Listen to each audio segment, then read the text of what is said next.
Assalamu alaikum wa rahmatullahi wa barakatuh.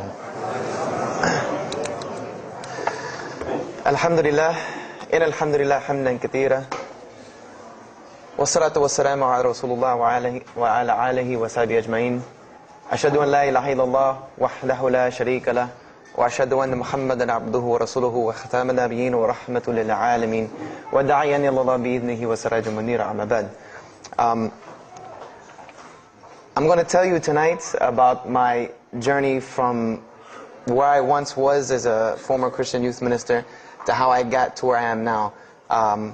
There's a lot of bumps in the road. You know, it seems pretty clear, yeah, you're a minister and now you're a Muslim, you know, but there's a little bit more to it, inshallah, so just bear with me and hopefully you'll get something out of it, because the point is, at the end, is I want you to get the message behind the story. Because if I was traveling around the country just to tell my story, then I would be wasting time. It's on YouTube. Anyone can go get it from anywhere in the world.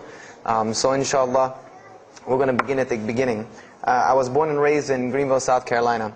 I was born and raised in Greenville, South Carolina.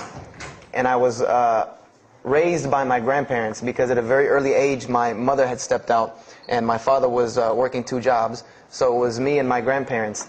And my grandparents were the traditional, conservative, Southern Christian folk, as they say. They were they were very, very conservative in their ideals and their ideologies, in their ways. You know, as you hear about, people being set in their ways, that was my grandparents. Like, we did it this way, and this is the way you did it every single day, and that was it. And we were very religious in the sense that we went to church on Sundays, we went to church Sunday evenings, we went to church Wednesday. And in Christianity, that's considered very religious. And it was not hard for us to go to church, and it was not difficult for my grandmother to drag me to church every Sunday, which as a kid is what they had to do, because the church was 2 houses down from our house. There was 2 houses, and then there was the church. So it was not hard for them to drag me every Sunday. And I hated church as a kid because of the simple reason that, we were brought up United Methodist. And Methodist is, for any of you know, it's very traditional. It's not like you think about like screaming and shouting in church and all that. No, you listen to the preacher, you stand up and you sing, you sit back down, you listen to the preacher, you stand up and sing, you sit back down, listen to the preacher, and that's it. That's all that happens. And the pews, as they call them, the chairs are made out of wood, they're hard, you get tired of sitting there, you're fumbling around, playing with the money that my grandmother gave me to put in the offering plate, all of these things. That's what I remember from church as a very small boy. But the thing that I do remember enjoying about church was Sunday school. Sunday school is what I got enjoyment from, because went to Sunday school, you painted pictures, of like Noah building the ark, you painted, all these pictures of Moses splitting the Red Sea. You learned the stories of Moses freeing the children of Israel from Egypt. You learn the story about him splitting the Red Sea. You learn the story about Noah and the ark. You learn the story about David and Goliath. You learn all these beautiful stories in Sunday school. So this was basically, as coming up, this is what I knew about Christianity, was the stories that I learned in Sunday school, because I never listened to the preacher during regular service. So that was the only thing I knew about Christianity. So coming up, this was how it was. It was just the norm. And the conservatism in my house, just to give you an example, and about the level of conservatism, is, let's talk about gender issues. Let's say when I became 12, 13, 14, and I started to actually, notice females, and I actually didn't think they had diseases and wanted to run away from them every time I saw them. Let's say I wanted to have a girl over or something of this nature. It was so serious to my grandmother that I had to make an appointment with her, let her know this girl was coming to my house. We had to sit in the formal living room, which in the South, I don't know how it is here, but you have the dining room, then you have the formal living room with all the nice stuff that you don't go in unless there's company over. And my grandmother either had to be sitting in the same room with us or in the kitchen where she could see directly in the room. I mean, this is just how it was in my house. This is how my grandmother and grandfather were. They were very stern. They were very loving, but there were rules, and those rules were the way they were, and they did not change. So this was my upbringing. And I would say at about the age of 12, 13, 14, more along the age 13, 14, I started going to the Saturday evening youth services at my church that were for 12 and up. And the youth services were held in the gym, and they were totally different than church. At the youth services you went, we played basketball, we played volleyball, we played dodgeball, we played every kind of sport, and we ate pizza and cake and candy, all the stuff kids like to do. And at the end, the youth minister, who happened to be my catty corner neighbor across the street. When I was 14, he was 17. He was the youth minister, so he would sit us down and give us a 30-minute lecture about Christianity, about something about God. He would give us a 30-minute sermon, and that's how the youth services were. And going to these youth services, I met some other people who went to other youth services. They invited me to Young Men for Christ and other things that were going on in South Carolina. And so I started to go to these different retreats and camping trips with them. And so that is when I would say that I started to become a Christian out of will. I became a Christian because I wanted to, not because it was something I was dragged to do. I started to actually want to be Christian. This is something I wanted to do. I made my own choice and my own decision to do it. So when I turned 15, I started going to high school. And when I was a freshman in high school, my best friend, who was the youth minister, was a senior in high school. And I remember we had a very close bond because I had not had my license yet, so I used to ride with him to school every day. And it was a big deal for me to be able to ride to school with a senior, especially since he had a brand new, or it was a brand new, but he had a restored '67 Mustang, which I've always been a fan of cars when I was a kid. So we had a very close bond, and we were very good friends because both of our parents were very similar. They didn't let us do much. So we spent a lot of time with each other. And when I became a sophomore, he graduated and started to attend Bob Jones University. I don't know if that rings a bell with anyone, but Bob Jones University is a very prestigious conservative Christian college in South Carolina. It's probably the most conservative college I've ever seen because the Moody Institute is known as one of the most famous in this country since Chicago. But Bob Jones is conservative to the point to where when it comes to men and women, like men and women are not allowed to get caught talking to each other in a room alone if they're not married, holding hands on campus. The men had to wear button-up shirts or polo shirts tucked in with slacks or jeans. The women had to wear skirts, no jeans, skirts that came down to the ankle, and a shirt that came to the wrist. And this was part of the guidelines for Bob Jones University. You know, you didn't party, you didn't drink, there was none of this that happened at Bob Jones University. And he started going there, and his major was textual criticism. And textual criticism probably doesn't ring a bell with anyone, and to explain it in detail would probably take another entire lecture. But just to give you a brief synopsis of what is textual criticism. A textual critic takes the ancient manuscripts of the Bible, the pieces of parchment that were found all over the world, and he has to learn Hebrew, Greek, Aramaic, Latin, these languages that these parchments have been found in. And he has to take these scriptures and try to find out where they came from, why there are variations in the many different versions of the same parchment. Let's say you have Matthew chapter 1 from the Bible. There might be 5,000 different variant readings of Matthew chapter 1 in 6 languages. And so he has to be able to take all these and sift through them, try to find out why there's so many variations of the readings, and then determine which one is the original. And that's not as easy a task as it seems. You could figure, which whenever the oldest is probably a more original, which is not the case. Since there are no originals, you might have one parchment that is the oldest parchment of the group, but it might be a copy of a copy of a copy of a copy of a copy of a copy laden with mistakes. And then you might have the newest parchment in the series that might be a once over copy from an original, or a twice over second copy from an original. Therefore, it would make the newer parchment more original than the older one. So it's not a very easy field to go into.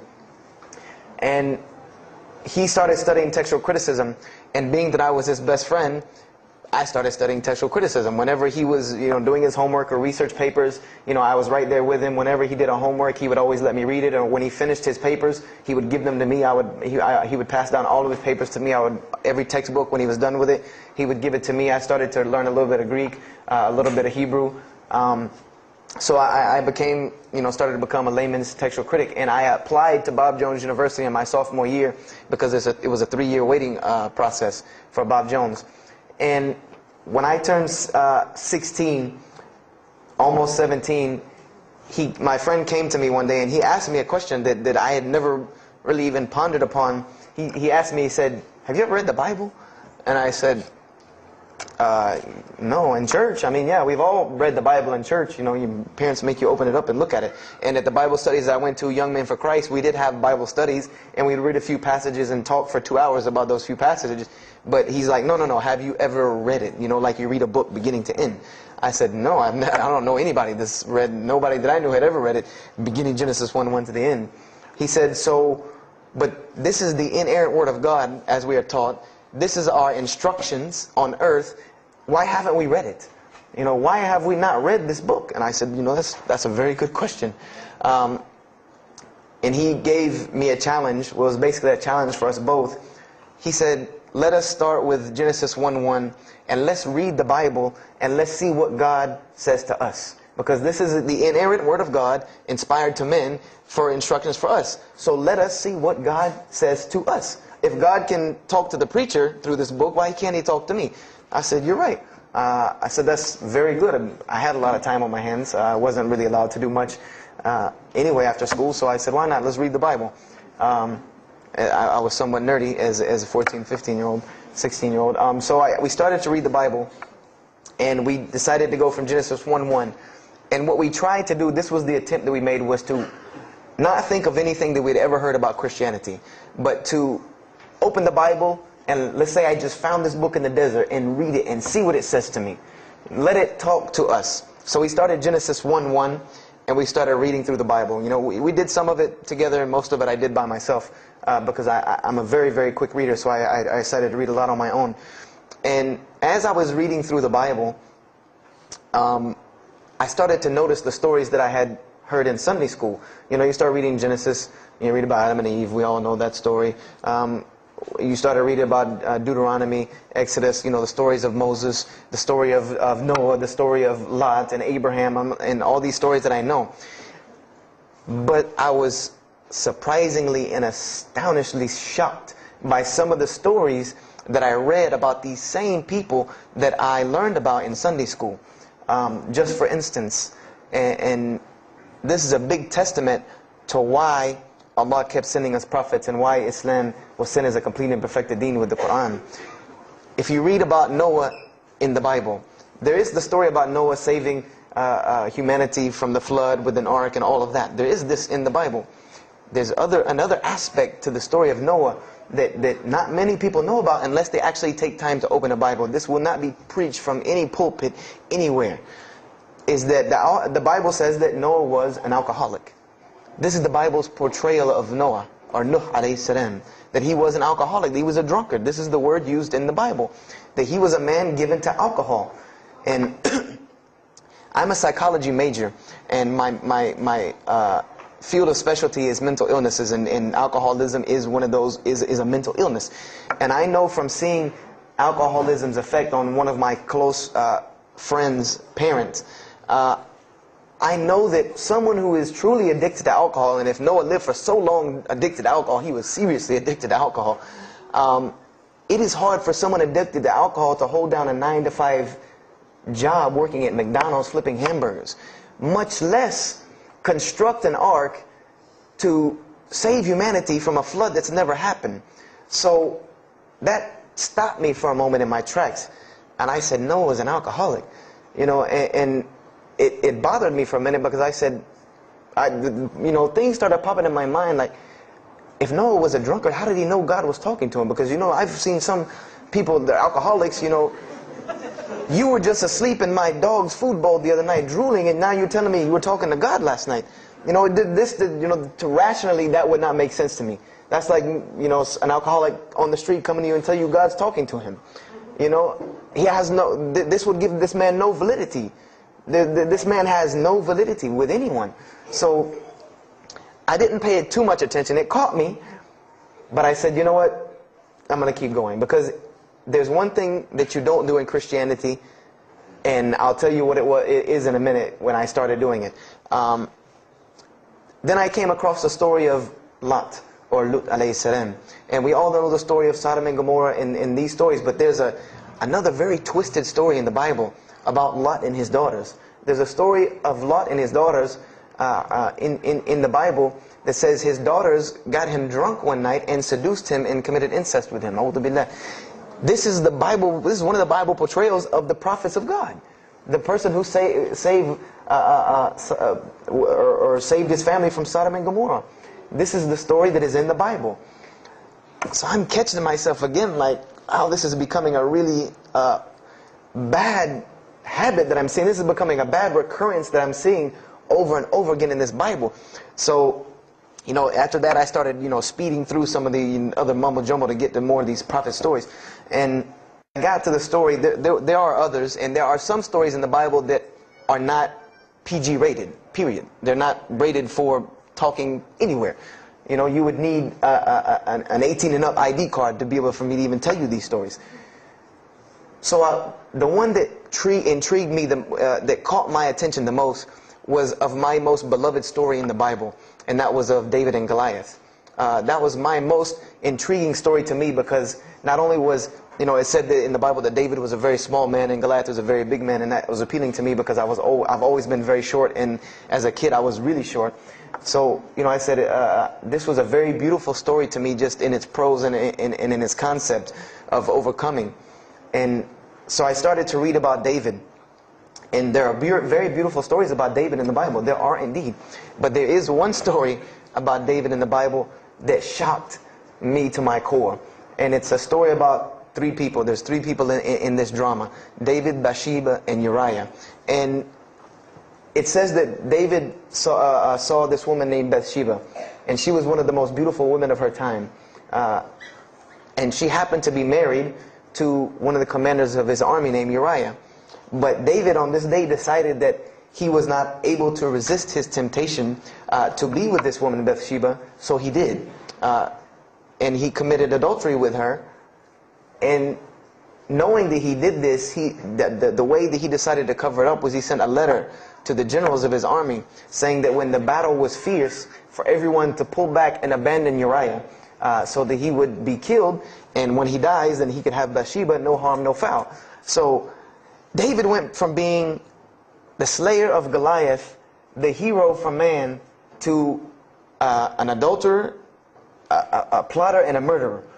And so this is when I really caught myself and said, hold on now. Something's wrong here. Something's got to give. I said, because to me, God's prophets in my mind were people of example. People who I could follow as an example. Someone who was supposed to be the best of us, so that we could follow them and emulate them. And they're turning out to be worse than some of the people that you see on America's Most Wanted. David is somebody that, if I only knew this about him from the Bible, I see him coming down the street, I'm going the other way and calling 911, because he has to have a warrant out on him for something. This is what I'm thinking in my mind. This man is not an honorable man at all.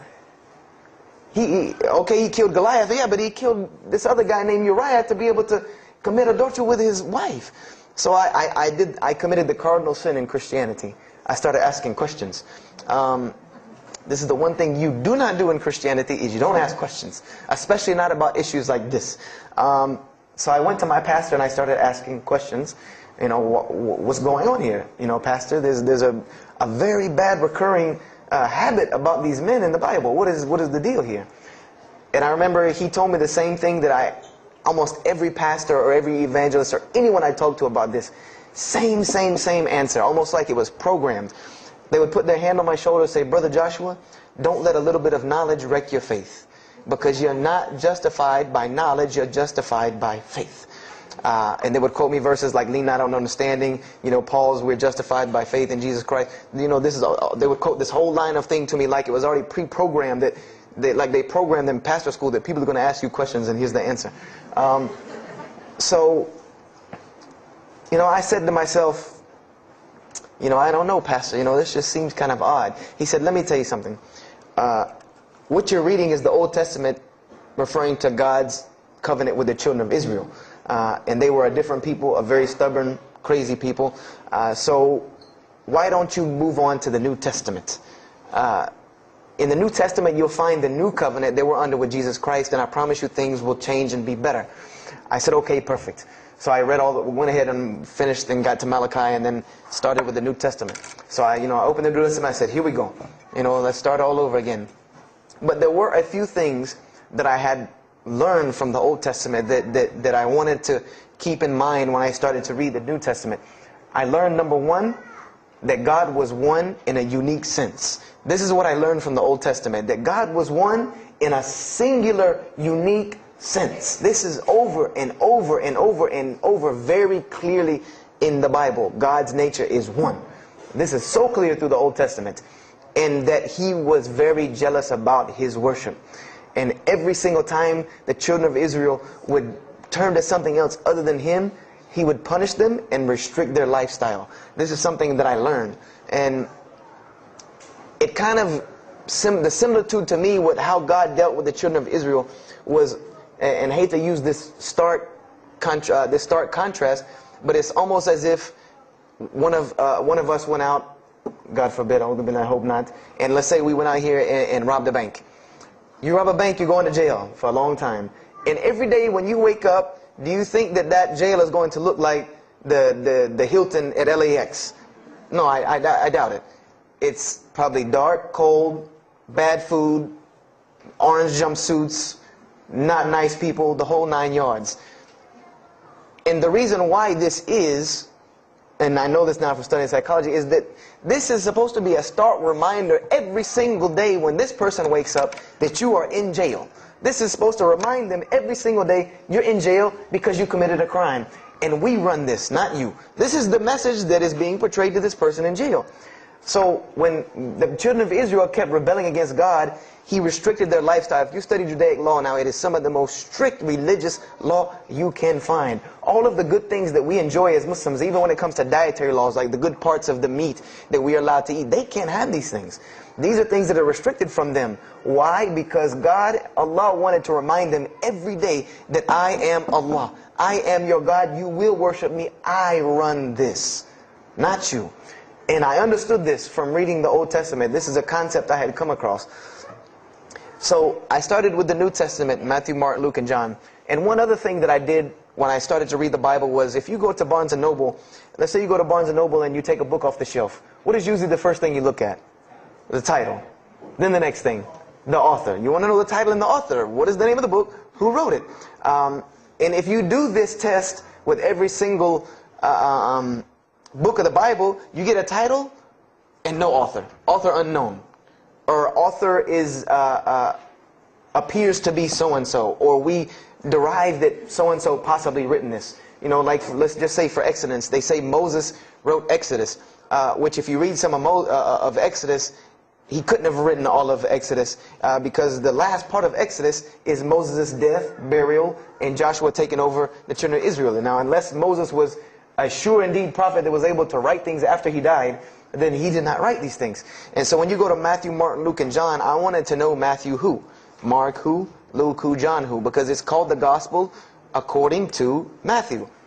The bad thing is that no one knows. No one knows because no one pinned their name down to these things. No Bible scholar in his right mind will tell you that we know for sure Matthew so-and-so wrote this, Mark so-and-so wrote this, Luke so-and-so wrote this, John so-and-so wrote this. It's factual information that we do not know who wrote these. So I was intrigued. I'm like, that doesn't, why would somebody write this book that's supposed to be passed down over generations and people are supposed to, this is the inspired word of God to guide mankind, and nobody decided to pin down who wrote it. But anyway, I started to read it, and I started to notice things about the teachings of Jesus Christ. And they were not what I had learned in church. When Jesus spoke, He spoke of the nature of God. And when He spoke of the nature of God, it was the same nature of God that I found in the Old Testament. Jesus said many times that God is one. God is unique. He would even quote from the Hebrew Scriptures. Hear, O Israel, the Lord your God is but one. When He was asked, what is the greatest commandment? He was asked the greatest commandment. He said the greatest commandment, and every Muslim should understand these two concepts. This should be nothing new to you. The greatest commandment is to love the Lord your God with all your heart, with all your might, with all your strength, and then to love your neighbor as you love yourself. He said the rest hang on these two, which we know in Islam we have rights of the Creator and rights of the creation. So this was the concept that he was teaching. And he even said in 1 John 5:17, and this was more clear to me than anything else can be, this is life eternal, that they may know you, the only true God, and Jesus Christ, whom you have sent. And when you look at that in the Greek and the Aramaic, it is almost exactly to a T of La ilaha illallah Muhammad Rasulullah. Now that I know Arabic and have understood that, very same similar statements. Yes, indeed, there were some implicit statements about that you could implicitly, if you took them and separated them from everything else, you could maybe derive that Jesus was trying to claim some divinity or something for himself. But I also know from doing psychology, and I did a little bit of law too, that an implicit statement cannot override an explicit statement. An explicit statement always takes precedence. So if Jesus said God is one, and he allegorically may have alluded to God being more than one, then the clear statement overrides that each and every single time. So this is what I found through the New Testament. And I also found that Jesus taught salvation. But his salvation that he taught was obeying God and following the commandments. This was his mode of salvation. One man asked him, "Good master, tell me how I can inherit the eternal life." He said, "Follow the commandments." Follow the commandments. He even, in Matthew, was so sincere about it. He said, "Whosoever shall follow the least of these commandments and teach men to do so shall be called the greatest in the kingdom of heaven. But whosoever shall break the least of these commandments and teach men to do so shall be called the least in the kingdom of heaven." So this I understood very clearly, that Jesus taught the same nature of God that was in the Old Testament. He taught that the salvation lied in worshiping God and following the commandments. This I understood. Matthew, Mark, Luke, and John were very clear about this. You know, there were other things, the only begotten Son, you know, but these things were not in red letter, so I did not give them as much weight as what I did to the actual words that Jesus Christ was saying out of his own mouth. So I read Matthew, Mark, Luke, and John. All of it was saying the same to me. I said, and I was thinking to myself, this is not what I was taught about Christianity. You know, you're taught that God is 1 in 3, 3 in 1. You know, 1, 1, 1 equals 3. You know, Father, Son, Holy Spirit. Jesus died on your cross to forgive your sin. You know, and there was another thing that I noticed from the Old Testament, and this is a beautiful lesson to Muslims, because you're asked this all the time, especially when it comes to dawah. And I never put 2 and 2 together until I learned Islam and then read the Bible one more time. Is I wanted to know why the Jews wanted to crucify Jesus so bad. Why so bad? They could have just mobbed him anywhere and killed him on the street. It's not like he had clans like the Arabs that would have come and backed him up. I said, why didn't they just kill him? You know, why were they so strict and sincere to tell Pontius Pilate, you got to kill him and you need to sanction it? We can't do it, but you need to sanction it to kill him. And now I understand it, was that Jesus had a mission, and that mission was to share God with the world. And Paul even kind of tells on himself in his book of Galatians as to why Jesus was meant to be crucified, or the Jews wanted to crucify him. Paul said that the crucifixion is the stumbling block for the Jews. And he explained in Galatians that Jesus Christ, and this is how he tried to roundabout explain it, was cursed for us, to remove us from the curse of Allah by taking this curse upon us. For it is written, and he quoted the Old Testament, everything that hangeth on a tree is cursed. So I went back and studied the Old Testament and Judaic law, and I realized that people who were crucified, that was considered a curse upon them. You had to do something pretty serious to get crucifixion, because it was considered a curse from God. It was part of their law that when someone is crucified, that person is cursed.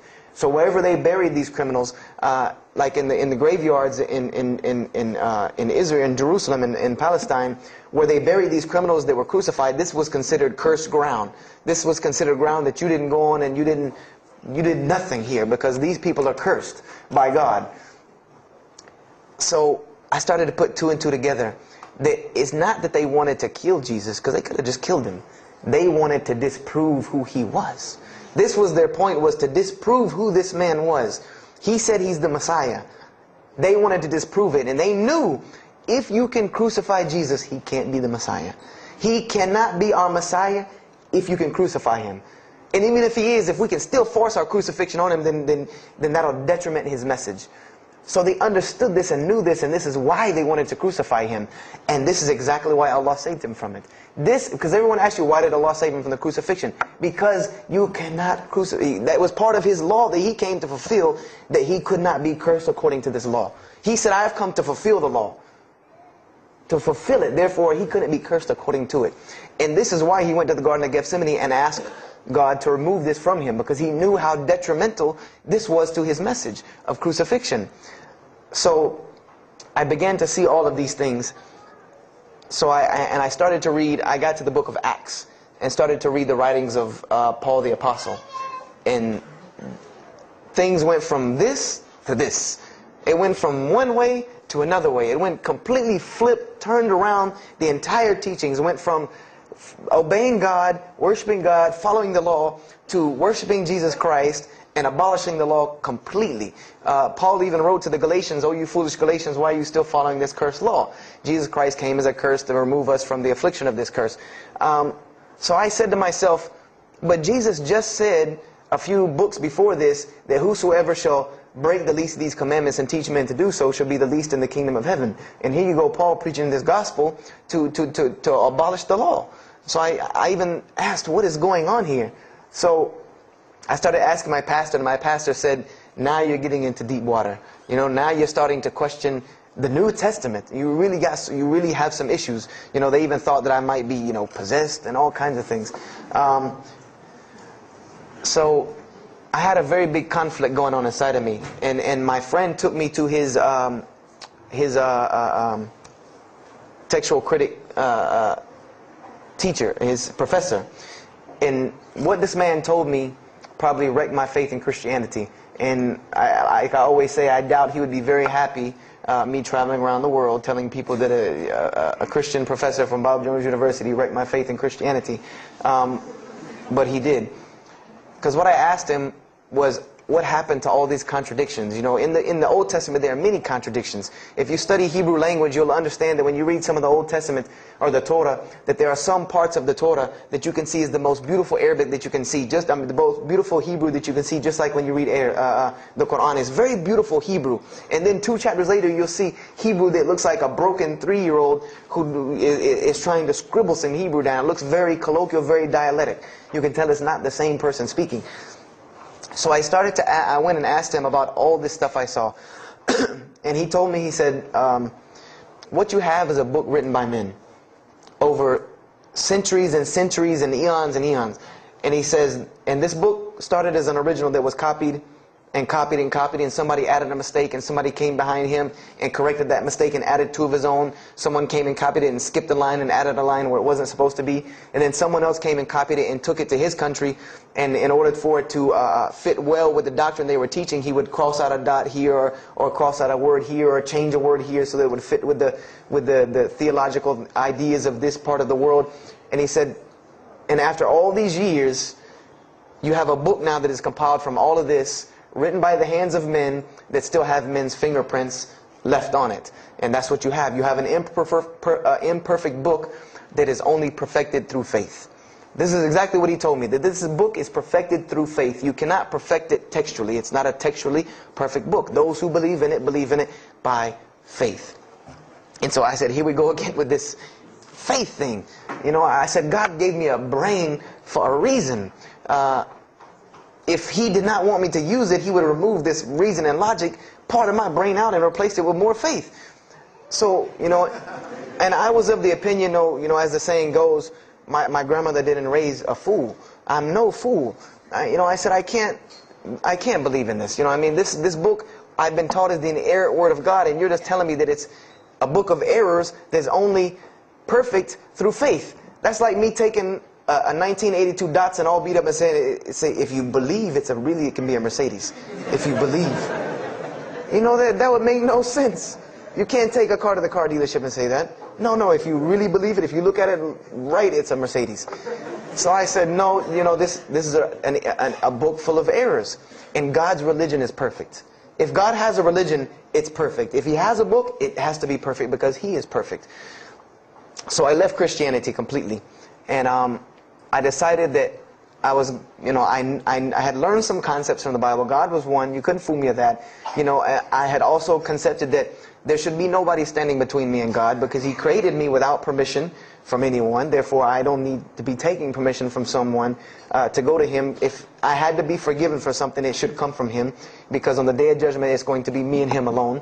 And I didn't know about God's prophets yet. I had my doubts and persuasions about that. So I decided to start searching other religions. I went back to Judaism. I studied Judaism. I found the same thing that Jesus taught about two spiritual Jews that leave the law, and Jews that were so caught up in the law that they left no room for spirituality. I studied Buddhism, Hinduism, Taoism, Confucianism, Wiccan, Bushido. Everything I could get my hands on, every type of ism or religion, I studied it. But there was one litmus test that I used for every religion. And whenever I met them, or the people, or whatever about this religion, I would always ask them, do you have a book? Do you have a book? Because another thing I had come to the conclusion of is that if your religion is true, you should be able to tangibly hand me something and show me that this religion is true. Give me something that I can see. I don't want to hear that faith stuff anymore. I heard that all my life, and look where it got me. It got me thinking I'm driving a Mercedes running around in a 1982 beat-up Datsun. I said, no, you have to show me. And so I read the Bhagavad Gita, I read the Torah, I read the Scrolls of Tao, I read the Code of the Bushido, I read the Wiccan Book of Spirits and Spells and all that other magic stuff they have. And I read all of these things, and I found something very congruent with all of it, was that there were very same philosophies and teachings in all of these major religious books. They all talked about God and His nature. Most of them alluded to the fact that God is one, and that God sends messengers to us and people to us to teach us. But they were filled with a whole bunch of garbage, to be honest with you, that I couldn't logically, rationally believe. So at about the age of 17, just about the time, about 17 and a half, I gave up my search for God. And I became kind of angry with God, because I said, here I am looking for you, and I can't find you, and it doesn't look like you're giving me any help. And I don't know how many of you know, but for a 17-year-old that is frustrated with God and the world, there's a lot of trouble he can get into. There's a lot of things he can do to put himself in predicaments when he's frustrated with the world and had come to the conception that, if there's a God that exists, then He doesn't really care about me. That's a kind of a dangerous young man. So I started doing the whole partying in trouble, going to parties, drinking underage, all of this stuff I started doing. I'm a perfectionist at heart. So when I was a Christian, I tried to be the best one I could. If I was going to switch to being any other religion, then I was going to do that 100%. So you better believe when I went after the dunya, I did that 100%. And I was a martial artist since I was 15 years old, and even though it was only 2 years, 2 years at 17, you think you're Bruce Lee. So I got into a lot of fights. Got kicked out of school, had to go to another school, got in one fight, got arrested for a fight, and there were a couple incidences that stopped this downward spiral, because I was on a very, very quick downward spiral that would end. I believe if I would have continued on that downward spiral, I would probably end up hurting someone, killing someone, or them hurting or killing me. And there were two incidents that brought that to an abrupt stop, like pulling the emergency brake. And the first one was a car accident that I was in. My friend and I were on the way back from Clemson University from a frat party, and we were driving up 385 in South Carolina, and we were both highly intoxicated. And I decided that night that he was driving, I decided to put my seatbelt on for the only reason that I kept falling over when I fell asleep without the seatbelt on. Because I didn't really believe in the seatbelt thing, because I said if I'm going to die, I'm going to die. That was the conception that I come up with. That if it's time for me to die, it's time for me to die. I didn't believe in the whole tying your camel thing. So I put on my seatbelt, and I fell asleep. And the next thing I know, I remember waking up with the car shaking. And I woke up to grab my friend, because I thought maybe he had fallen asleep. But when I woke up, the only thing I saw was the tree line and then the pavement coming right at my face. And the window smashing and the car flipping, the whole 9 yards. And us landing in a ditch. And I remember getting out of the car. That was the first thing I thought. you know, number one, I couldn't believe that, you know, you don't really think about, oh, you're alive. No, you just move. I jumped out of the car and realized that I had jumped out of the back of the car that wasn't there anymore. It was still in the median on the other side of the highway, and the front part of the car was over in the ditch. And I drug my friend out, who was knocked unconscious, and pulled him over to the side of the road. I had no injuries. I looked at myself trying to find what's missing, and there was nothing but a piece of glass stuck in my arm that I pulled out. And it just so happened that a state trooper was passing the other way, because he turned around and came back. And when he came back, he asked what had happened. And the first thing he asked me was, did you see what happened? Because there was other people who would pull over, so I guess he thought that I was a bystander, because I started to walk towards him. He's like, did you see what happened? You know, where are the people? I said, yeah, I really saw what happened. I was in the car. You know, and he was like, you know, as they say, like the color drained out of his face, because he was shocked. He said, how were you in that car? You know, and of course they took it to the hospital. My friend got arrested, DUI. But before he put us in the ambulance, he was a man of God, because he looked at me and he told me, he said, young man, you better realize that you're on this earth tonight for a purpose. The only reason you're still alive is that God has a purpose for you. If not, you don't live through things like that. People without purpose, if you didn't have a purpose, then this night would have been your night. So you need to realize that. I said, this old man's out of his mind. You know, if God had been looking for me, he had the opportunity to get me a long time ago, so don't tell me about that God stuff now. So I paid it no attention, and about a month later, 3-4 weeks later, my friend and I, same two, he's on crutches still, we decided to go to New York City. We decided to just take off, drive to New York City. We didn't tell our parents where we were going. I said I was sleeping in his house. He said he was sleeping in my house for the weekend. So we drove to New York. And in New York, I remember going to the ATM to get some money. And in New York, they have these ATMs where you have to go in the little glass room to get your money at ATM. I don't know if they have that here or if any of you have been to New York. Now, alhamdulillah, you have to put your bank card in to go in there. But in 97, it was not like this. You went in, and it was almost like the game Mousetrap, because you go in, take out your money, criminal comes right in behind you. There's nowhere for you to go. You know, there's nowhere to run. So I went in, I took my money out of the ATM, and I heard the door open behind me. You know, so I turned around. You know, I thought somebody was coming in behind me, and there was a man who put a gun to my face. And he must have really, really, really, really needed this money, because he didn't ask me anything. He didn't say a single word. I just remember looking at the gun in my face and him pulling the trigger. And it was a revolver. And to this day, I'll never forget that image in my head of seeing that little spindle turn and hearing that very distinct click of a revolver. And it probably could have been like a .32 snub-nosed gun like this, but when it was in my face, it looked like one of those like cannons that you see on the movies. And I remember when he pulled the trigger, I didn't think anything. You don't think anything. It just blank. You just go into this like shock of blankness. And then a couple seconds later, thankfully I had been doing martial arts. That might have helped me overcome the fight or flight syndrome, because all I could think was, go! You know, like myself kicking myself, like, what are you doing? Go! So I bum rushed him. We went flying. He went flying. Money went flying. Gun went flying. And I took off and went to the hotel and didn't say anything to anybody. We went back to South Carolina the next day. And I didn't say anything because we weren't supposed to be in New York. My grandfather would have killed me. If that guy didn't kill me, my grandfather would have took care of it. So I didn't say anything until about a month or two later. You know, I kept having nightmares about this same incident. I kept having night terrors from this incident. And so I told my grandmother about it. And she told me the same thing that the officer had told me. She said, you know, you have to realize that God has a purpose for your life. You're here for a reason. People don't go through the things that you've been through and still walking on this earth without a reason, and you're pushing the limit. This is what she told me. You're pushing the limit, really. God has something for you, and He wants you to get it, but you're pushing it. And she didn't tell me to go back to Christianity and study my Bible. The only thing she told me was that God hasn't gone anywhere. You just have not looked in the right place yet. And so I decided to put myself back together. You know, the car wreck, the gun thing, the getting arrested for fighting, like all of that, like really made me stop really quick and think, that I need to get my stuff together. So I became an agnostic, someone who I believed in God with no form of religion. I prayed to God on the floor on my hands and knees, because this is how all the books of God, this is how the Bible, the Torah, the New Testament, the Bhagavad Gita, all of these scriptures that I ever read, they said that this is how the men of God prayed.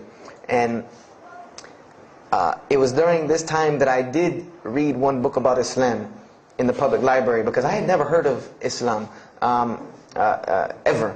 But I remember I was looking in the religious section in the library at school, and there was a book about Islam, and or it was in the library, the public library, and I remember it was some title like "Why I'm Not a Muslim," or some, one of these titles that was propagandistic against Islam, but I had no idea. So I just took the book and I read it, and I remember it said that Muslims, M-O-S-L-E-M-S, and any of you knowing Arabic knows that's a very derogatory word. A Muslim is someone who oppresses someone else. That's a very quick sleight of the pen that was used in the past for a very real purpose.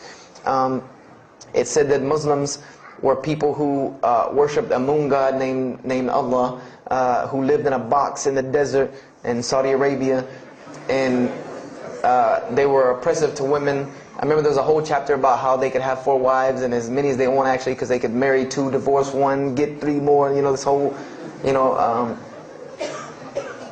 it said that I remember the one thing that really caught my attention was the whole chapter on jihad, where it said that Muslims were allowed to kill non-Muslims at any time, at any place, without discretion, and it was an honorable act, and not only would they go to heaven before it, but they would get 70 virgins on the way. So I closed the book on Islam, put it back on the shelf, and marked off Islam off my little list of religions, and said thanks but no thanks, and if I ever see a Muslim, I am out. And I said I'm pretty safe in Greenville, South Carolina. I had never seen a Muslim ever. So I said, I don't have to worry about running into no Muslims, thank God. So, I started, just worshiping. I tried to just be a good person, pray to God, ask Him for guidance, try to be a genuinely good person. And I remember what changed is when I met a Muslim. I met a Muslim who I had met a couple of times at school. We had went to school together, and I knew him, but I never knew that he was Muslim. And there's a couple of reasons why I never known he was Muslim. Because he was African American, number one, and the book said that Muslims were Arabs. And number two, I didn't know, I thought Muslims ran around, marrying as many women as they want and killing non-Muslims. I didn't know that they could also be part-time drug dealers. So I never knew that this guy was Muslim. I didn't put 2 and 2 together. So we were at his house one day, and me and my other friend, the one that I got into a lot of trouble with, I'm trying to keep him out of trouble now. We were at his house, and we were debating something about religion. I forget what even the topic was, but you had 2 teenagers thinking they know everything. And I was trying to explain something to him about the Bible. And that guy came in and was listening. He said, "Have you ever heard of Islam?" I said, "Yes, I've heard all about Islam." He was like, "Okay, so what do you think of it?" I said, "What do you mean what I think of it? That's probably the worst religion I've ever seen on the face of the planet." He's like, "Why?" And he's like, "I'm a Muslim." I was like, "Man, stop playing." Like, you're an African American. He's like, "So?" I'm like, "The book said you guys were Arab. All the Muslims were Arabs." He was like, "What else did you read in the book?" And I told him. He was like, "Man, what in the, what have you been reading?" He's like, "You need to go to the mosque for Jummah." He's like, he told me, he said, "I'm not a good Muslim." This is what he said to me. He said, "I'm not a good Muslim. I'm not even going to try to front and say I'm a good Muslim." He said, "But I can guide you to some people that can tell you the real truth about Islam," because he knew about my story about wanting to find religion. And he said, "You need to go to the mosque for Jummah." And I said, What's Jummah?" He said, "It's just like church with no chairs." And I said, "I can do church with no chairs because in church the chairs were the worst part anyway." Because they had these hard benches that you sit on that are like this, and are so hard. I said, "That's good. You sit on carpet? Wow, man, every church should be like that." And I said, where's the mosque? He said, it's on Wadehampton Boulevard. I said, where on Wadehampton Boulevard? I lived on Wadehampton Boulevard. I lived right off of Wadehampton Boulevard. He said, you know where Lee Road intersects with Wadehampton? I said, yeah, I live on the other side of that intersection. He said, it's right there. I said, no, it's not. There's nothing. There's a gas station or a church. He said, yeah, you know that church, the Evangelical Missionary Training Facility? I said, yeah, I used to take missionary classes there. He said, you know that building in the parking lot with the gold thing on top? I said, yeah, the gym? And he was like, no, that's the mosque. Because I had always thought it was the gym because it was in the same parking lot and it was just rectangular with 2 glass doors in the front. And you could literally walk in between the church and the masjid and touch them like this. Anyone doesn't believe me, go to Greenville, South Carolina, look at the masjid. You can almost touch both of them just like this. He said, yeah, it's right there. I said, I've never, at first I was shocked. Like, I've been living across the street from all these crazy Muslims all my life. I said, I never knew. And he told me to go to Jummah, and I asked him what time. He said he would meet me there at 1 o'clock in the afternoon on Friday. So I said, okay. I went on Friday. And I'm waiting outside for him. I'm not going inside. That's not happening. And I'm seeing all these people going in. And at this time, it was a predominantly Indo-Paki Arab masjid. Anyone who went in was not American, period. And I did not see even one African-American going there. And I did see one. And then when he went in, I heard him talking in a dialect that I realized he was probably from Africa. So I said, he's not American. So I'm not going, I'm waiting, and I'm standing outside sitting on the church steps, and the imam pulls up and parks right in front of me, who I had no idea he was the imam. But he got out and he asked me, am I waiting for someone, this, that, and the other? And I explained to him. He said, oh yeah, we know this brother. You don't see him that much, but we know who he is. He said, I'm glad you came. He was a very, very nice, gentle young man. And he invited me into the mosque, and I kind of wanted to wait on my friend, but I didn't want, at the same time I didn't want to tell this man I don't want to go in. So I went in, and they put me in the back and gave me a chair anyway. And I said, I came to sit on the floor. And they gave me a chair anyway, and all of these people are piled up in front of me. And there's no Americans here. And I'm starting to wonder, if this is a setup, because it's starting to smell like a setup to me. Because in my mind, I'm like, you've been set up before, and this seems kind of like this. So, and I'm starting to think in my head, scenarios, a young mind at play. I said, this other guy, my friend, he probably was in the same situation like me, and he probably made a deal with them to get out, as long as he brought other Americans and tricked them into coming to the mosque, so they could do their jihad after Jummah and get their 70 virgins. So I'm sitting here, and there's all these people in front of me, and then there's a curtain with all these people behind me making noise, and I have no idea who's back here. So I'm stuck in the middle of this. I hear that it's some women, but I don't, there's a curtain. I have no idea. So I'm like, there's something very odd about what's going on right here. I'm like, just let me make it. I'm starting to look for the exit. I'm like, calculating how many people are between me and the exit. I know some martial arts, so I said I might hit a couple of them, and I'm out. And then the imam came, and I just now realized that he was the imam because he got up on the minbar, and they started to call the adhan. And, I said, okay, that man seemed nice. He seemed genuinely nice. So I felt a little more comfort. And then he got up after the adhan, and he started his khutbah. Inna alhamdulillah nahmaruhu wa I said, oh my God. I said, I bet you he's talking about me. And he's being forceful. He was getting loud and banging on the minbar, and he's pointing in my direction. I'm like, oh man, I gotta get out of here really quick, I said, well, I'm going to take my chances with the women behind me. I'm going through the curtain. And then he started to, when he got done with his Arabic tirade, he started to explain it. That verily all praise belongs to Allah alone, or God alone. In Him do we worship, in Him do we seek help and assistance. We seek refuge with Him from the evil that lies. He explained what he said in Arabic, and it sounded to me so beautiful. It was very, very beautifully prosed, what he said, and I wanted to know where he got that. I said, where did he get that? Because it was only about God and about the nature of ourselves. All of us should know that the beginning of the khutbah, and he quoted the 3 verses from the Quran. O you who believe, fear God as ye should be feared and do not die, and instead of a state of submission to Islam. He was a very wise man, because he translated everything. It was almost as if he knew I was there and translated everything for me. I remember to this day what the khutbah was about. And I don't know if he did it because I was there, or if that was his already planned khutbah, but it's almost as if it was meant for me.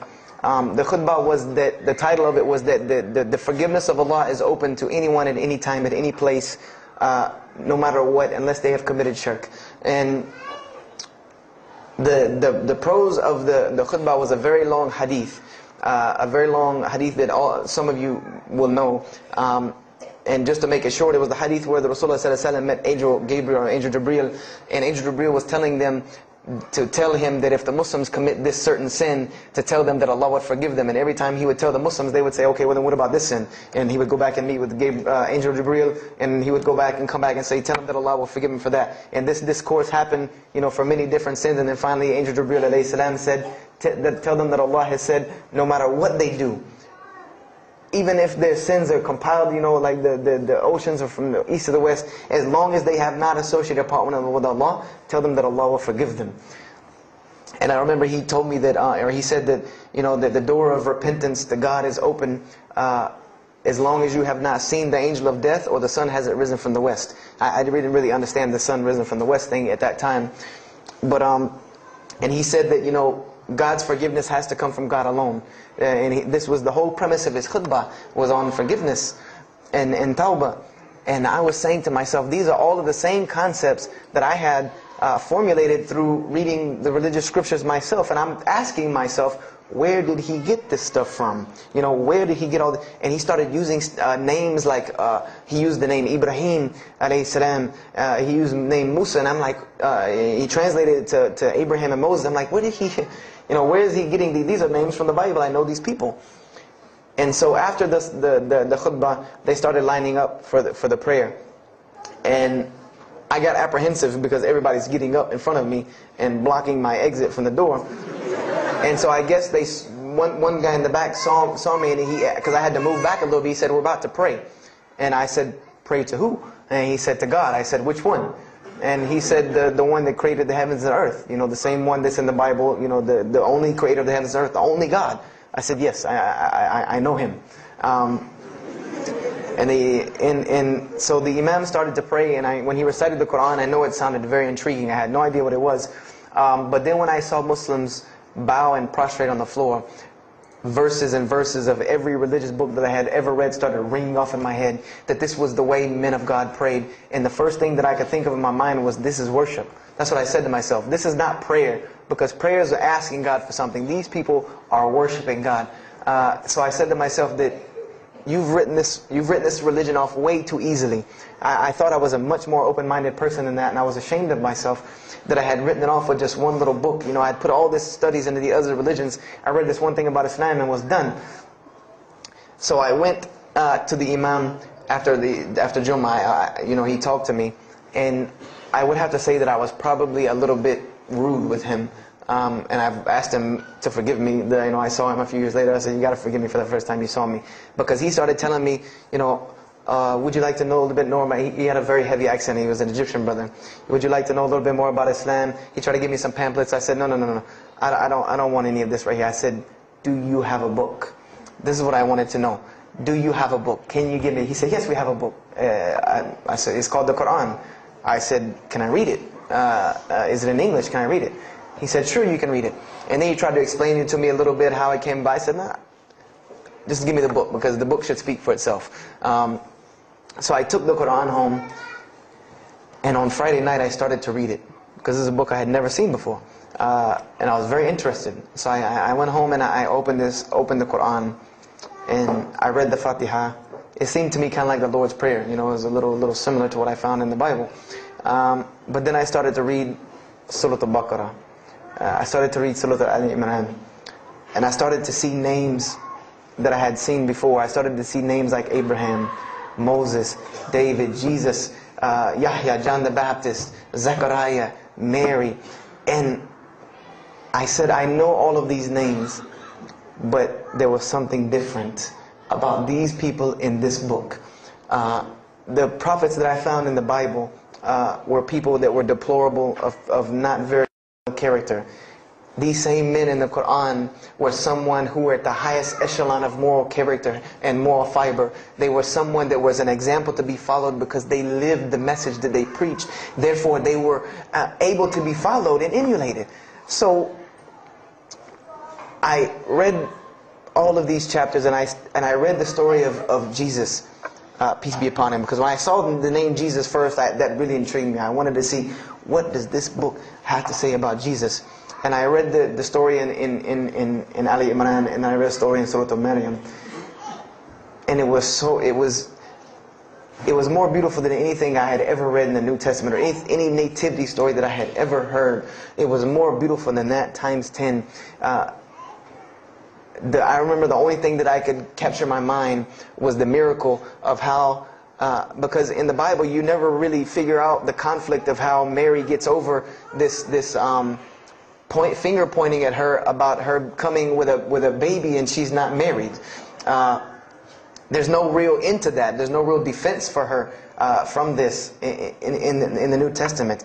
But the Quran is so explicit and so clear that Jesus' first miracle was to speak from the womb, to speak as a baby and defend the honor of his mother. Something that you cannot deny. Something that you cannot deny about her, who Mary was, when you have this baby speaking on her behalf. So, I would say I read the Quran entirely in 3 days. But that first night, after I had made it through Surah Al-Imran, my heart was already given to this book. I didn't know what it meant to be a Muslim. I didn't know how to be a Muslim. I didn't even know what that meant. But I knew that whoever it was that followed this book, I wanted to be like these people. I wanted to be like the people that I read about in this book. These were people I could follow. These were prophets. This was a book of guidance. And this was something that the book is calling and appealing to me. That if you don't believe in this book, you never see that. I've never seen this in any other scripture. The direct challenges that are in the Quran, that if you don't believe this book is true, put it to the test. Put it to the test. And this was something that was so astounding to me, that God is telling you over and over again, if you don't believe this is the truth, test it. Bring me something else like it. Test it. Put it to test. If it was written, if there was more than, all of the analogies about God, everything was so logical, so rational, so reasonable in my mind, that it was like 2 + 2 = 4, and that was it. There was no 1 + 1 + 1 = 3, egg, yolk, water, fight. There was none of that foolishness. The Quran was very direct and very straightforward in its teachings. So I gave my heart to Islam that night in my living room, reading the Quran. And I cried and cried, that I had been looking for the truth all this time, had searched all this way, and it was right across the street. Right across the street from my house. And so I went back on Monday to accept Islam and ask these Muslims where in the world they've been all this time. And I go, ready to go in there and do my thing, and I go and the masjid is locked. And because they only came on Fridays and for Isha during that time, and I didn't know. So I said, okay, I guess I have to come back on Friday. Because every time I passed by the masjid after that, it was always locked. So I came back on Friday and I took my shahada. And as they say, the rest is history. But I don't travel around the world, and this was in December of 1998. I don't travel around the country and the world telling my story, just for the entertainment value. Even though I've been told it does have some entertainment value, I don't tell it for that person for sure. If that was the only reason, then you could just get it off of YouTube and it was the same exact story. I'm going to finish with this, and I hope you can give me 10 more minutes, inshallah, to tell you why I go around telling my story. I tell my story to let everyone realize that there are millions and millions of people just like me. Just like me in 1998, searching for the truth, can't find a way out. There are millions of people. There are probably millions of people in California, hundreds and thousands, if not millions, right here in in Orange County and Los Angeles in the Southern California area, that want to know the truth, that are tired of hearing the same garbage preached to them over and over again, tired of this shaitan box telling them the same thing over and over again, tired of the world being in the condition that it's in, tired of their life being in the condition it's in. And we as Muslims have the solution to every single one of their problems. And guess where we keep it at?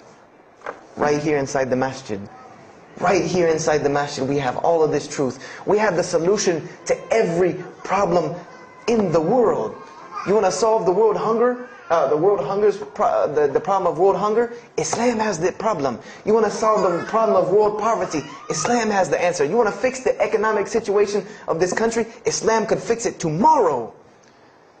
And this was in an op-ed piece in the Washington Post. In the Washington Post, there was an op-ed piece that the two markets that are falling apart in this country are investments and housing. And there are two people in this market that while the rest are bottoming it out, this market is steadily climbing. It's not getting rich overnight like people want to, but it is continually going up, and that is Islamic financing and Islamic housing markets. These two things are so steady and so strong that economists in DC are trying to figure out how they can take some of these Islamic principles, from these investing and housing firms, and plug them into this system to give it some stability, because they realize that you won't get rich overnight in the Islamic system, but it will be stable. It will be something that will give stability. So they are starting to find out that Islam has the answer and the solution to their problems. But we already know this. We already know this, that we can solve every world problem with Islam. We'll put it into it. But the problem is, we're hiding it from the people. Unfortunately, willingly or unwilling, knowingly, unknowingly, we are hiding this from the people. And there's a statement in the Quran and that Allah warns the Jews about what they did with their religion. And it is a statement that is left in the Quran for us, that verily those who conceal the evidences and the clear proofs, after we have made it clear for them in the book, they are those who are cursed by Allah and cursed by those who curse, unless they repent and reveal that which they have been concealing. Those I will accept their repentance, because I am the one who accepts it, the most merciful. We have become guilty just the same way the Jews have of hiding the truth about their religion. When they saw the Prophet Muhammad ﷺ, they knew the truth and wanted to hide it. People, we know the truth about Islam, and we are hiding it. We as Muslims are running around begging Allah for dignity and honor and help, when He has already given it to us in this deen. Everything that a Muslim could ever want has already been given to him in this deen of Islam. Anything that you ask Allah for, there is an account set up for you to go take it out of. You just got to find it where it's at. And any of you, I'm not going to go through the ayahs for they're too long, but if you want to know the solutions to every one of your problems in this world and the hereafter, just go read Surah Al-Saf, ayah 10 through 13. Very, very easy solution. If I had the time, I would read them to you, inshallah. But we have the cure to every disease in the world, and we're not giving it to the people. And I want to use this as a parable, because I really want this to hit home with you. Let's say, what is your name, brother? Abdullah, mashallah. Let's say me and Abdullah are best friends, we're brothers in deen, we're roommates, and we've been roommates for years and years and years. And let's say brother Abdullah has contracts an illness, a disease that is one of the most painful diseases that any human being can ever go through in his life, and it's not something that is going to kill him quick. Let's say this disease is going to suffer and fester with Abdullah and make him not be able to eat, sleep, nothing. He's just miserable all the time. When I come home in the evening, he's rolling around on the floor in pain. And let's say I know him in this condition, and let's say one day I come across the cure for his disease. Someone tells me that if you give this to Abdullah or anyone like him, he will be instantly cured and he will never suffer again. And let's say I take that and put it in my pocket, and I don't give it to Abdullah. Why? Why don't you give it to Abdullah? Well, number one, I'm way too busy. I have 2 jobs, going to school, I have a long commute back and forth, I gotta drive up and down the 405 every day. I don't have time to give Abdullah this medicine, man. If he wants the medicine, he'll go get it himself. I don't have time, I'm really busy. Number 2, I'm not a doctor. I should not be prescribing Abdullah medicine, and I'm not knowledgeable in medicine. He should, if he wants help, he should go see a doctor. I'm not a doctor. Number 3, Abdullah's, please forgive me, but Abdullah's kind of stubborn. He doesn't really listen very well. He probably, he's kind of set in his ways. So even if I tell him this medicine is good for him and it'll cure him, he probably wouldn't even take it anyway. So why waste my time? Do any of these excuses sound familiar? And let's say I don't give this medicine to Abdullah and he dies. And let's say he dies the most painful death that you can ever imagine. I want to ask you a kind of rhetorical question. I want to ask you kind of a rhetorical question. Do you think on the Day of Judgment that Allah is going to call me and Abdullah up and ask him about this incident between me and him because I've oppressed him? I have oppressed him. I've allowed him to suffer knowing that I could ease his suffering. I'm sure Allah is going to ask us about this. But you know the beauty about Islam is that if Abdullah was a good Muslim, bore this disease patiently and died, he dies as a shaheed, inshaAllah.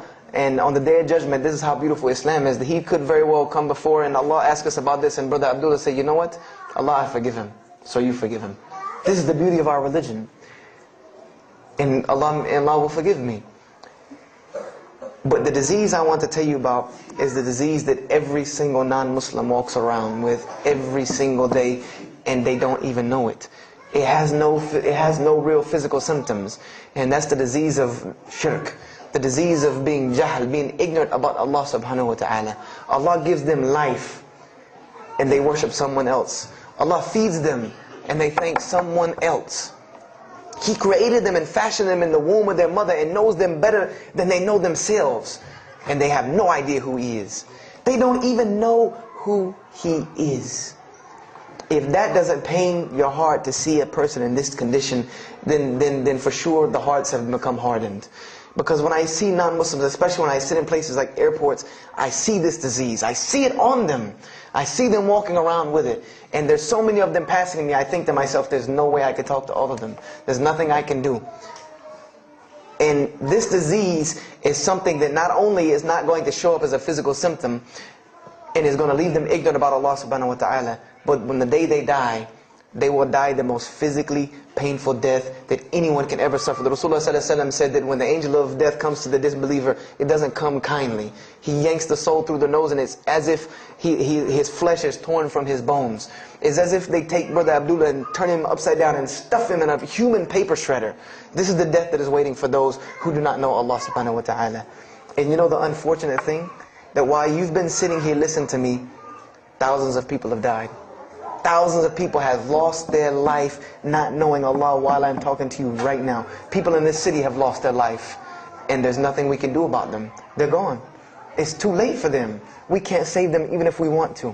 And that's a deplorable, deplorable, sad, sad fact, that we can't save them. But there are many, many, many, many who we can save. And that all that takes is us taking this light of Islam we have and showing it to the world. There's a statement in the Bible, and I finish with this. Whether Jesus ﷺ said this or not doesn't matter, because this statement is one of the most profound statements that has been somewhat of a focus for me in my mission of da'wah. It is said that no one would bring a candle into his home and then place a bucket on top of it, because then no one would benefit from the light. No, if someone would bring a candle in their home, they would set it on the table in the middle of the room so that everyone could benefit from this light. And unfortunately, the Muslims of this generation, we are a bunch of candles with buckets on top of it. No one can see our light. No one can see the beauty of Islam. And believe me, if you don't see it, believe me, take it from someone who was once standing on the outside looking through the window at that light. It is one of the most beautiful things you can ever lay your eyes on. It is a treasure to be found of treasures. And everyone else can see this, and they will see this if we show it to them. If we allow Islam to be Islam. If we start becoming Muslims, meaning that the best form of da'wah that you can do to this world is very, very simple. It's not complex. It doesn't take a 10-hour workshop, even though some of the details do. But if you want to know the way, the best way to do da'wah is for Muslims to be Muslims. That's it. Study our history. Study the history of Islam. Why was the world conquered by Islam? Not through military campaigns and wars, but through Muslims being Muslims. The most populated Muslim country, Indonesia, was because of Muslims being Muslims. A few Muslims deciding to get up off their behinds and go to another country and live their life as Muslims, not shaving off their deen to be pleasing to those people, but being Muslims. And when the people asked them and inquired, what is it about you backwards Arabs that we've heard all these crazy things about? Now you come out of the desert with pristine moral and character, and you have better ethics and morals than we do. What is it that's happened to you people? And their answer was, La ilaha illallah, Muhammad Rasulullah. That we believe in Allah and He has sent us a man named Muhammad, and we emulate his lifestyle That's why we're like this. This is what conquered the world for Islam. This is what conquered people's hearts for Islam. Was the truth and the beauty of it and its simplicity of its message. This is what brought me, and this is what the world needs. With all of this foolishness going on in the world, this is what it needs, the simplicity of Islam, whether they want to hear it or not. They know it in the bottom of their heart. When you show them the truth, even if they turn away from it, they know it's the right thing. They know it's the truth. And on the day of judgment, you can stand before Allah subhanahu wa ta'ala, having washed your hands and saying that I did my job. And I finished just one more thing. I finished with this. If you don't believe this is important, if you don't believe this is one of the most important things you can do as a Muslim, then the last statement of Prophet Muhammad ﷺ to the Muslims as a whole, he gave his farewell sermon. And we know that what his farewell sermon was a summary or a synopsis of what Islam is and its general principles. And he knew this was the last thing he was going to say to the Muslims as a whole. And how did he end this sermon? Those who are here, pass this on to those that are not here. For verily it may be that the last one that hears my message may understand it than those right here among us. He gave a command to those Muslims to pass it on, and for those Muslims to pass it on, and for those Muslims to pass it on, until there was no one left to hear this message. This was a command he gave, the last command he gave to this ummah as a whole. And then what happened? He pointed his finger to the heavens and said, "O Allah, bear witness that I have indeed conveyed your message." And upon saying this, what happened? Allah revealed the surah, "This day I have perfected for you your deen, and completed my favor for you, and chose for you Islam as your religion." And the last statement that Prophet Muhammad ﷺ gave to us before this was revealed was that we must pass this message on. He gave us that duty. He took that duty that was only reserved for prophets. No one else, no other. If you don't believe me, go read Subtitle Bahasa about what was commanded of the other nations. No other nation was given this opportunity and blessing to pass on this deen except us. Because there are no more prophets coming. So the job falls on our shoulders. Qurans are not going to fall out of the sky and hit people when they're walking down the street. This job has now become ours. And just like if the Prophet Muhammad ﷺ had not done his mission, he would have been accountable before Allah. If we do not do our job of spreading this message of Islam, we will stand before Allah on the Day of Judgment. Don't be the person standing before Allah on the Day of Judgment and your neighbor that you've known, your co-worker that you've known 10, 15, 20 years come and find you and tell you, you knew this day was coming. You knew this day was coming and what was going to happen to me, and you did not say anything to me. And those people will complain to Allah about us. They will complain to Allah about us. Because we have the truth right amongst them, and we're not giving it to them. We need to stop hiding it in our masjids, in our homes, in our hearts, and we need to give it to the people. It's beautiful, trust me. Just hand it to them. Just hand it to them. I promise you they'll take it, because it's something that is so pure and pristine. And now forgive me for probably going over my time, and if we have time, I want to leave some time for questions and answers. I will be outside to take any questions and answers. The only last thing I want to announce and let you brothers and sisters know is one of my biggest dawah projects is a DVD project that I do. And my goal is to put a DVD about Islam in the hands of every single person in the United States of America. Right now I'm working on Florida and I have other brothers working in other places because people will watch a DVD. We did studies on this, and people will watch media before they'll read a book or before they'll listen to an audio CD. And alhamdulillah, through these DVDs we've gotten, I would say, an average about 2 shahadas a month. Because my personal contact info is on the DVDs, and people watch them and they call me and I converse with them, and usually most of them accept Islam. I just had a shahada the day before yesterday from Irvine, Texas, from someone who had bought the DVD and given it. A Muslim had bought it and gave it to his friend. His friend hated it or didn't want it, so he gave it to another person, and that person gave it to a co-worker at work who watched it and accepted Islam. So this is one of my biggest projects.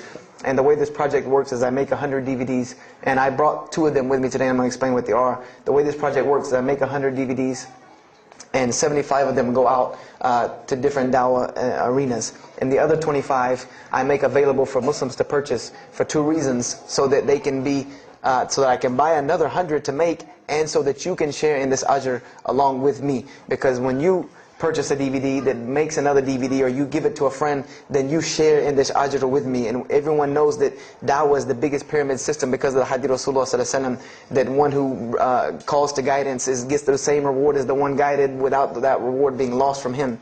So I make these DVDs available to the Muslims so that you can put a little effort in dawah and make another 100 inshallah. So I brought 2 today and they're outside. One of them is called Islam in the Bible, which is basically what I just told you in a PowerPoint format, so that you could see all these verses that I saw, all these things that I read that allowed me to see the truth of Islam very clearly when I saw it, and I coincide them with the Quran so that you could see them. And there's another one the other one's called The True Gospel of Jesus Christ, where I go through the New Testament. Well, first part I think is an interview about me and my story to Islam, and there's some other Q&As on the other DVDs about nature of God and all these different things. But it's a PowerPoint presentation about the New Testament and Jesus Christ, and how you can prove to someone that Jesus Christ taught Islam from the New Testament, from their own book, that they have to agree. They either have to believe it or reject it. And if you believe it, then you have to believe what I'm saying is true about Islam. If you reject it, then this is your book, not mine. So, I try to use these 2 teaching methods, and they also can be given to non-Muslims because they're in a PowerPoint format. They're in a very educated format, and they're available outside for $10 each. So if you could, please don't make me take any of them back home, because they always hassle me about taking 200 DVDs on an airplane anyway. So please come and get them. And if you have any questions, my contact info is on there and everything. If you have any more questions for me, and my website and everything. I thank you for your time, and if anything has been of benefit, know that truly all good comes from Allah subhanahu wa ta'ala. And if anything that I have said is incorrect or hurtful or shameful, know that indeed that comes from my own nafs and my own lack of understanding. أقول هذا واستغفر الله لي ولكم فاستغفروه إنه هو الغفور الرحيم. السلام عليكم ورحمة الله وبركاته.